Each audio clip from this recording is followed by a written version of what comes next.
우리 행복한 토평교회 성도 여러분 안녕하십니까? 네, 정말 다시금 코로나가 크게 또 유행하고 있는 이 시기에 하나님께서 우리 민족과 또 우리 주의 사랑하는 성도들 모두 지켜주시고 또 이기게 하시기를 주님의 이름으로 기원합니다. 오늘은 여러분께서 잘 아시는 구약 성경의 한 구절, 한 인물 나아만을 통해서 오늘 우리에게 주시는 하나님의 은혜를 함께 나누고자 합니다. 우리 다 함께 하나님의 말씀 열왕기하 5장 1절부터 14절에 있는 말씀을 함께 봉독하시겠습니다. 열왕기하 5장 1절부터 14절입니다. 우리 오른쪽에 왼쪽이시군요. 제가 하지만 우리 이쪽에 왼쪽에 앉아 계신 성도님들께서 먼저 홀수절을 읽어주시고요.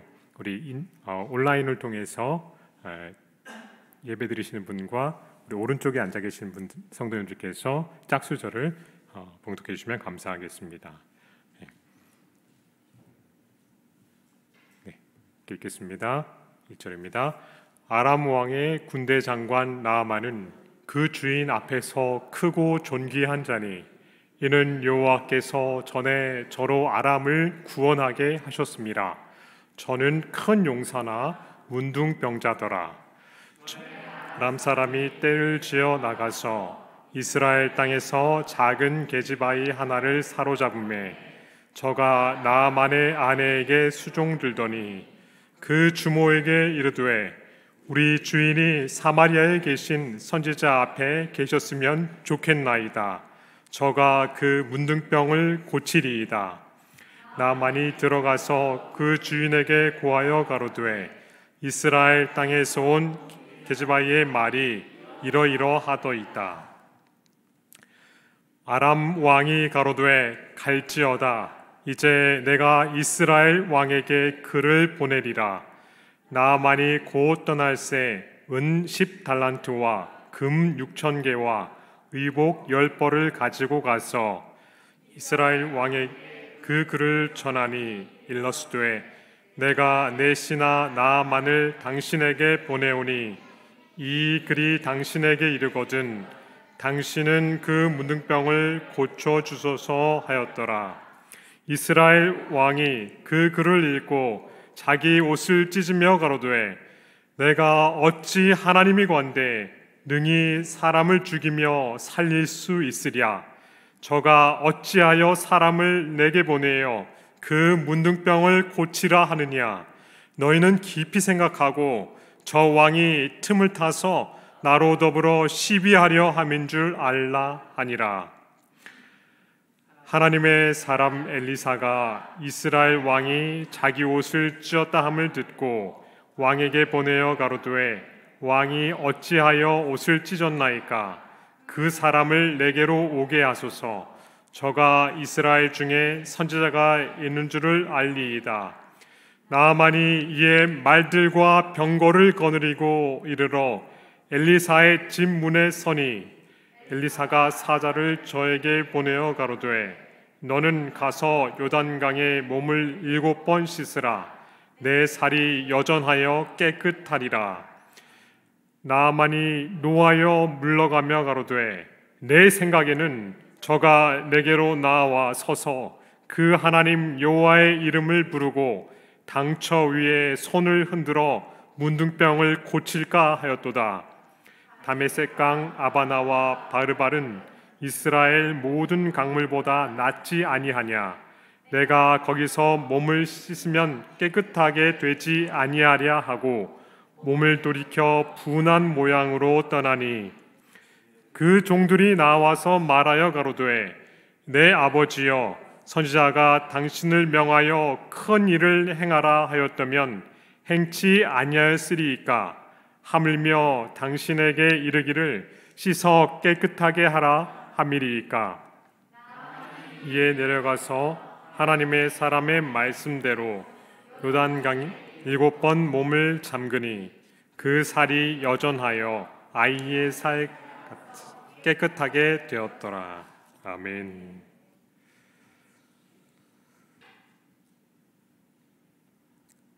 유다와 이스라엘의 거룩한 역사들,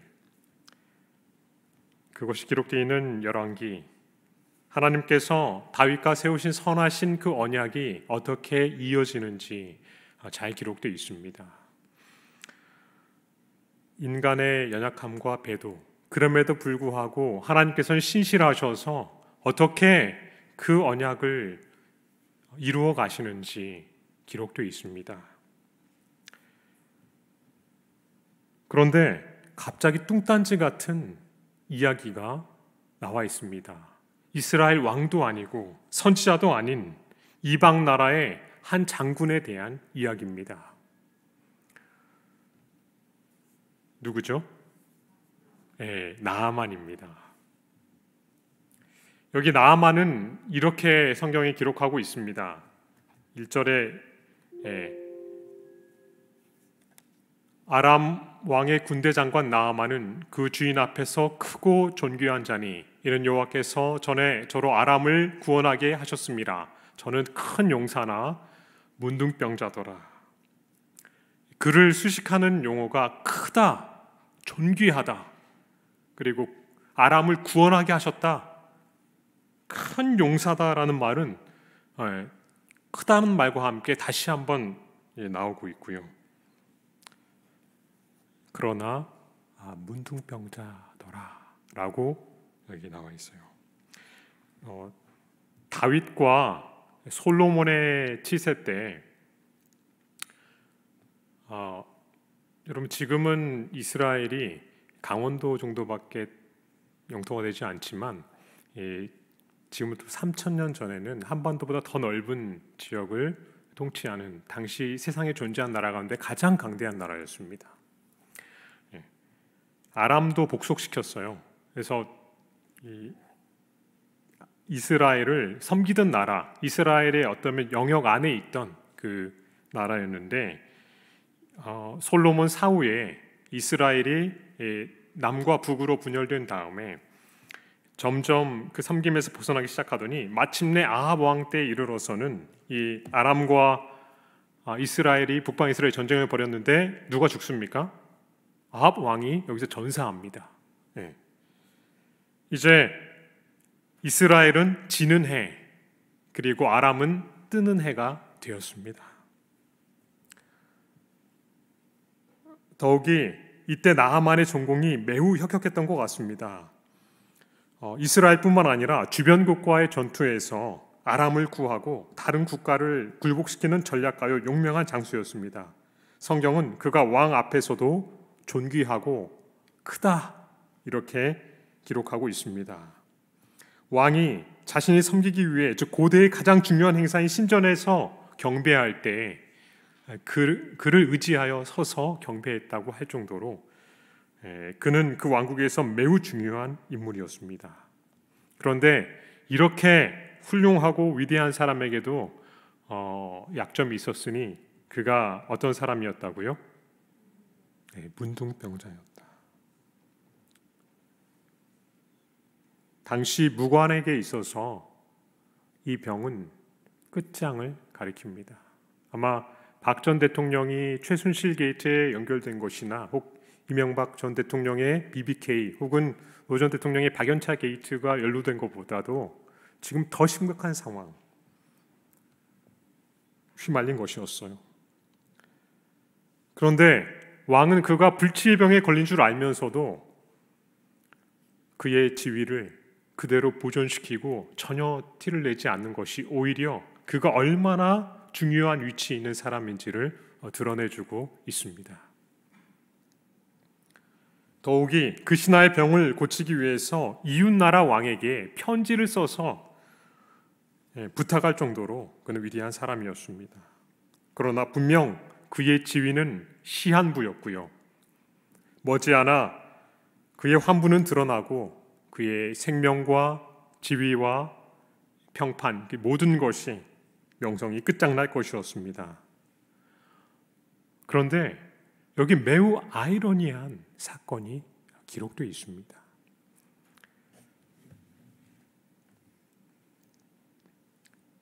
그들이 지난 전투에서 떼를 지어 나가서 아마 약탈을 의미하겠죠. 이스라엘에서 사로잡아온 한 아이가 있었어요. 그런데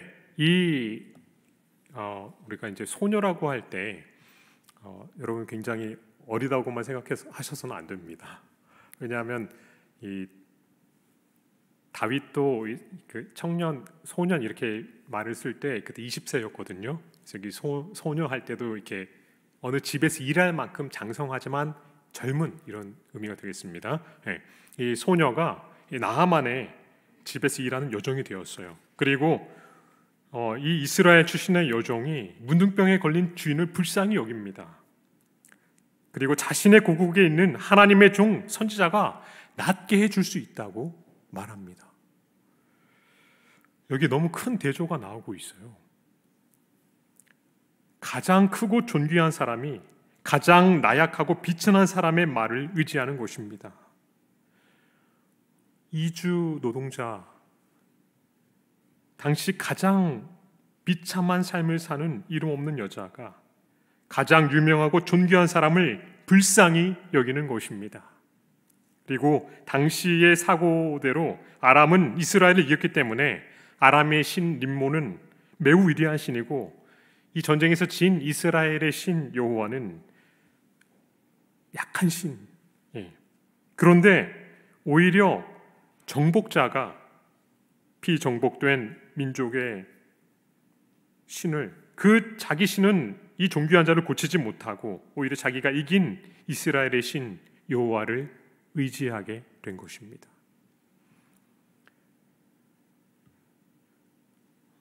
아무나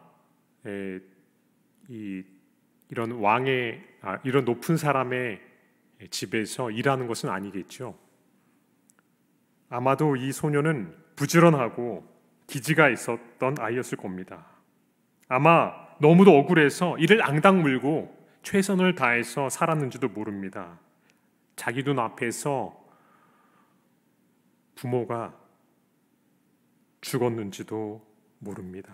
아니면 형제나 친척이 큰일을 당했는지도 모르고 혹은 내가 없어진 집은 이미 집이 아니에요. 얼마나 가슴 아프고 원통하고 큰 상처를 입은 삶이었겠습니까? 그런데 그 전쟁의 주인공인 나하만이 천벌인 문둥병에 걸렸다는 것은 매우 고소한 일입니다. 하나님께서 그에게 벌을 내리신 것으로 여길 수도 있는 일이었어요. 아니 어쩌면 당연한 일이었습니다. 여러분이라면 어떤 느낌이셨겠습니까?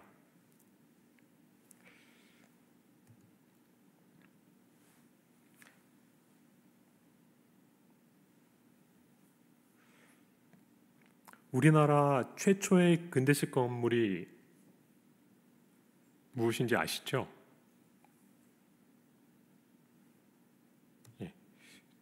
덕수궁에 있는 석조전을 제가 드리고 있는데요. 굉장히 우리 근대사의 아픔을 가지고 있는 곳입니다. 일본이 이미 우리나라를 먹으려고 작정한 다음에 그 앞선 무기와 이걸 가지고 이 한성에 있는 병사들을 일부러 이 경복궁 주위로 이렇게 다 하고요. 일사늑약 때 어떻게 했습니까? 밖에서 총을 쏘고 대포를 쏘면서 무력 시위를 한 거죠. 그러면서 고관 대신들을 내려놓고 이제 사실은 데려다가 위협도 했습니다. 굴복하지 정말 않기가 쉽지 않은. 그런데 고종은 거기에 서명한 적이 없습니다. 강제로 한 불평등 조약임을 알리고자 1907년에 있었던 그 네덜란드 헤이그에 있었던 만국평화회의에 밀사로 3명을 파견하는데요. 이준, 이상설, 이위종입니다. 근데 결국 행정권을 잃은 대한제국의 특사들이 거절당하자 이준은 너무나 격노하고 좌절한 나머지 자결을 하고 말았습니다.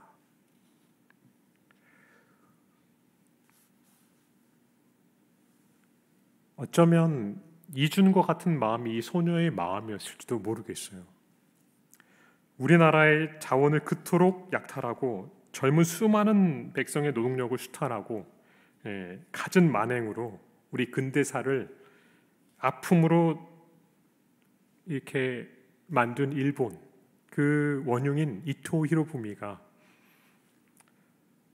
이 대안의 한 아가씨가 그 집에 그 하녀로 들어갔다고 한번 가정해 보시면 좋겠습니다. 그런데 이토가 몹쓸 병에 걸렸다. 혹은 잘 아시는 대로 이 저격을 받았을 때 그녀가 어떤 심정이었을까요?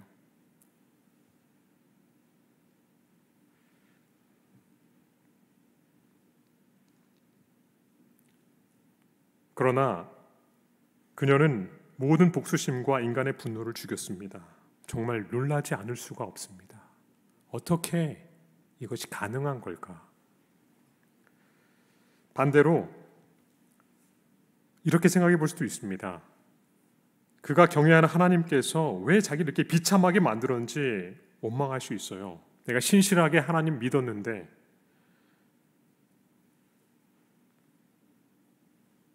결과가 너무나 어렵게 됐을 때 우리가 신앙을 떠나기가 참 쉽습니다.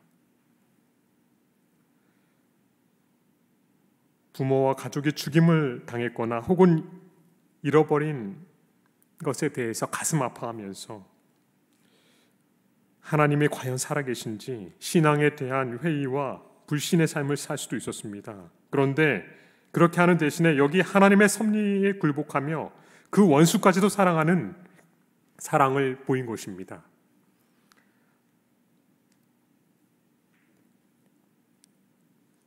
고국과 자신을 그토록 어렵게 만들었던 장본인에게 그가 나을 수 있는 방법을 알려준다는 것. 그래서 용서가 낳은 위대한 기적이 여기 기록되어 있습니다. 어쩌면 참 하나님을 섬기는 사람의 모습이 이렇습니다. 이름도 기록되어 있지 않아요.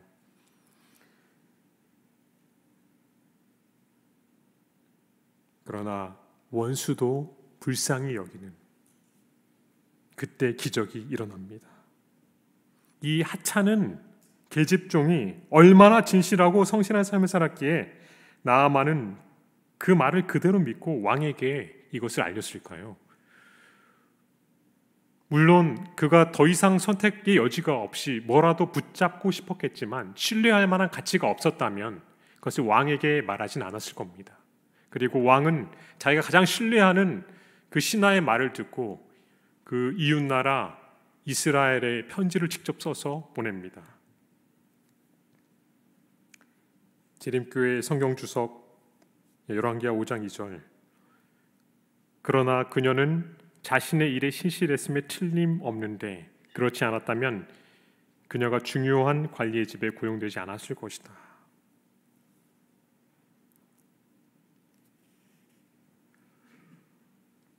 편지에는 이렇게 기록했습니다. 읽으신 대로 내가 내 신하 나아만을 왕에게 보내오니 이 글이 당신에게 이르거든 당신은 그 문둥병을 고쳐주소서.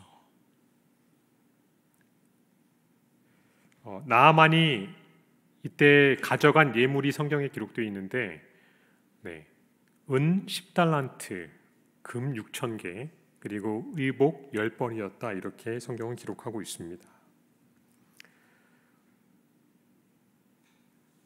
학자마다 대략 다르지만 대략 한 달란트를 34에서 35kg 정도로 이해하고 있습니다. 그리고 금 6,000개는 금 2달란트에 해당합니다.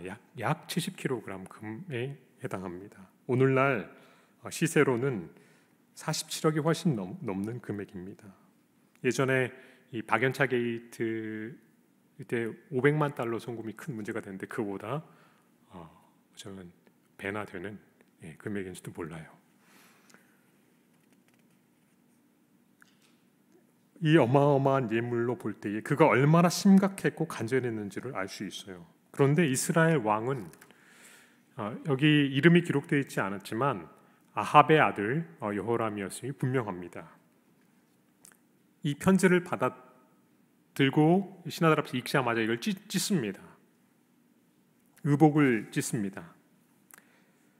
사람으로서는 할 수 없는 일을 부탁해서 시비를 걸어서 전쟁의 빌미를 삼았다. 즉 선전포고를 한다고 느꼈기 때문입니다. 아버지를 전사시킨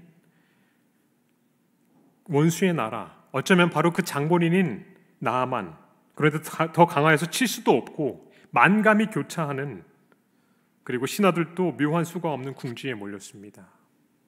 그런데 이 소식을 엘리사가 듣고 왕에게 사람을 보내서 해결해 주겠다고 합니다. 나아만은 여기 살아날 궁리가 있다고 왔는데 왕을 보니 그렇지 못할 줄로 알았지만 이제야 정말 사는구나 하고 큰 어떤 기대감을 가지고 예물을 가지고 자기가 가진 병력과 함께 엘리사에게로 나갑니다. 이제 드디어 해결되는구나. 그런데 이상한 일이 벌어집니다. 이스라엘 왕궁에서조차 국보급 대접을 받고 이 크고 존귀한 사람에게 아마 했던 레드카펫이나 팡파레 그런 게 아니라, 그것까지 바라지도 않았지만 그 선지자라는 사람이 엄청난 사람을 대동하고 와서 그 하나님 여호와의 이름을 부르면서 막 주수를 하고 환처에 이렇게 어떤 엄청난 예식을 하고 낫게 하려 생각했어요. 왜냐하면 재정일치의 사회에서 보통 왕이 가장 재산을 겸하거나 혹 그렇지 않을 때는 사제는 굉장히 높은 계급으로서 높은 관리였어요. 그래서 그걸 나타내기 위해서 정말 많은 사람들을 대동하고 엄청난 그 종교 예식을 치러줄 줄로 알았는데, 힘들게 찾아간 초라한 한 선지자의 집에, 그것도 선지자가 나오기는커녕 문을 빼꼼히 열고 나오는 사람이 그의 종이었습니다. 너무 기가 막혀 죽겠는데 그 종이 하는 말이 더 진상입니다. 뭐라고 합니까? 작고 더러운 개천 요단강에 가서 몸을 7번 씻어라. 이게 웬 자존심 구기는 짓입니까? 내가 지금 이렇게 대접받고 있는 것도 견디기가 어려운데, 정말 불쾌한데, 나에게는 더할 수 없는 수치인데, 게다가 아무에게도 보이고 싶지 않은 그 환부, 가릴 수만 있으면 가리고 싶은 그곳을 다 벗어놓고 저 작고 초라한 개천에서 씻으라니. 내 나라에는 더 크고 깨끗한 강이 얼마나 많은데. 엄청난 불쾌감의 표현입니다. 빛나는 계급장 떼고 우람한 제복 벗고 병기를 내려두고 문둥병에 걸린 몸을 드러내어 씻으라는 겁니다.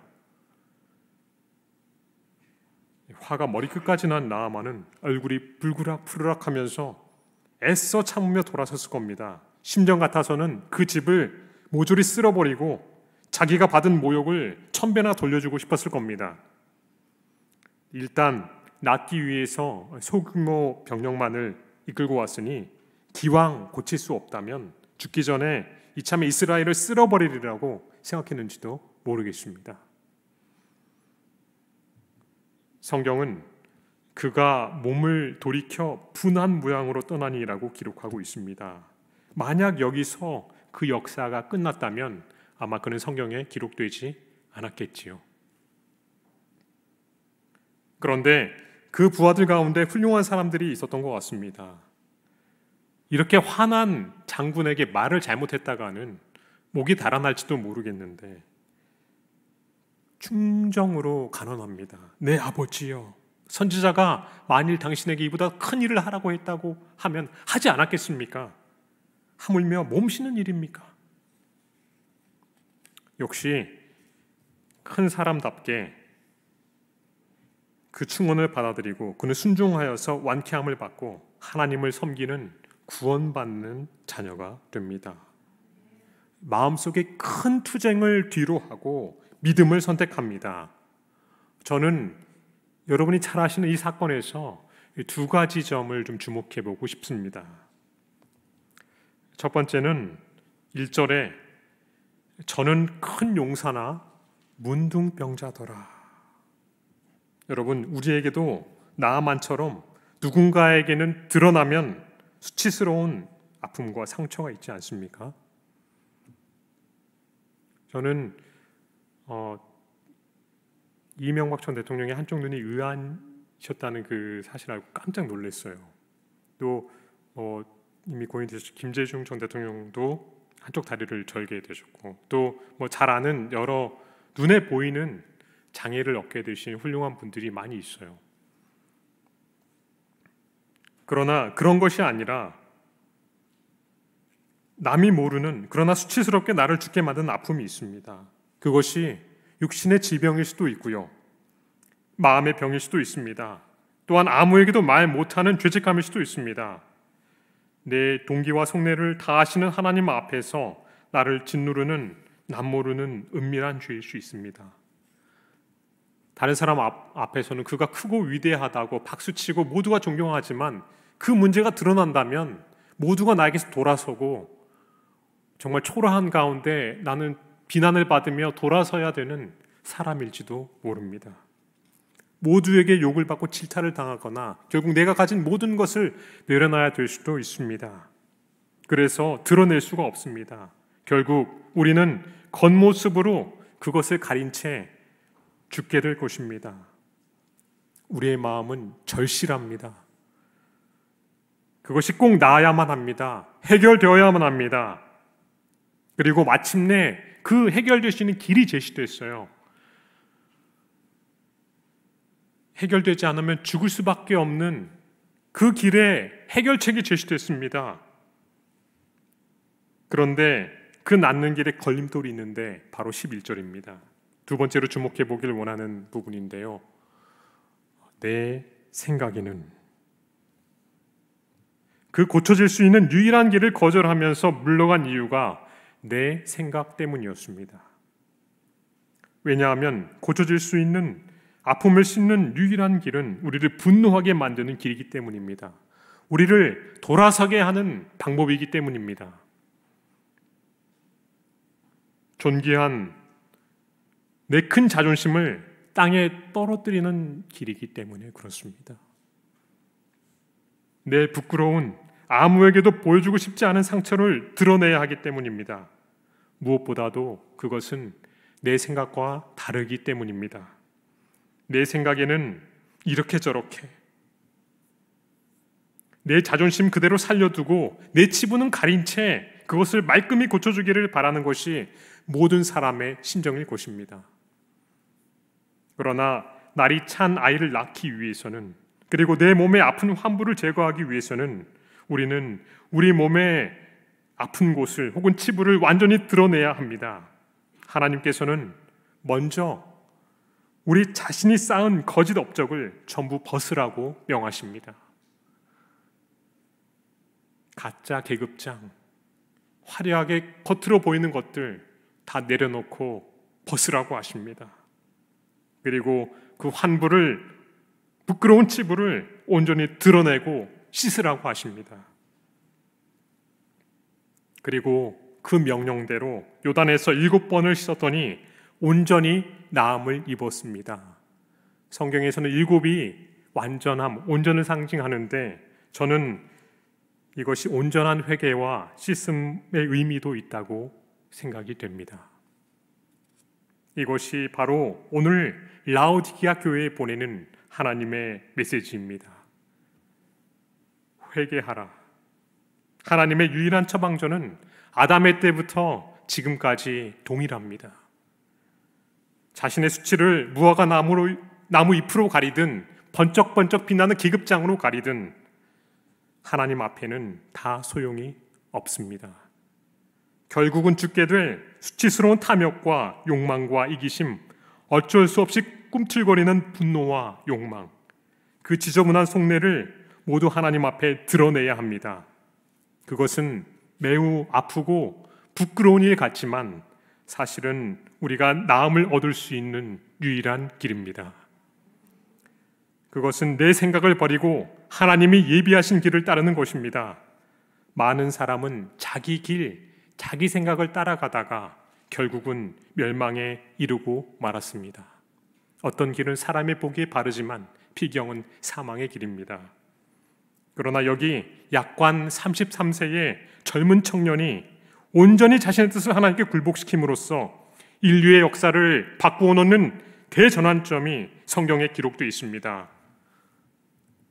같이 읽기를 원합니다.